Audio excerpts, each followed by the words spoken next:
Welcome to BigChange. It's very buzzy in here. These are our customer success events. We wanted to get you closer to all of the lovely BigChange experts that you see around the room. So hopefully going to get you a packed couple of days, give you a few teasers into some value areas within the system, and then get you into groups, getting time, hands-on with your system, and hopefully getting more value and making you more successful. I'm going to reel off a couple of things that I want you to talk about, something tangible that you want to get out of today, and then once we get to the end of the next couple of days we can actually see if we achieve what you wanted to achieve. We really think by working together we can make a step change, that our application, our services, together with all the hard work you guys put in, really can transform your operations.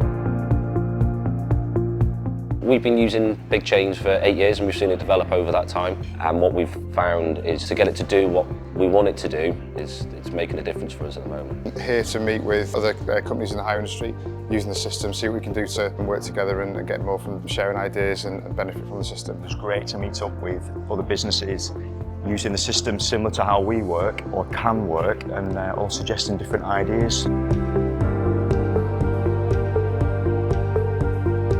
So my main takeaway from the last couple of days is really seeing some new features where we can get more benefits from the system, how we can use it and how we can improve what we're doing overall. We got to speak to other people in similar businesses to see how they use the system. Even though we're all roughly doing the same job in real life, everyone's got their own little nuanced ways of doing it. From our point of view, was something that you can't get on a Teams call, the understanding the same as the face-to-face, and really feel like those guys really understand what we need to achieve. And the message being, today that will be sorted.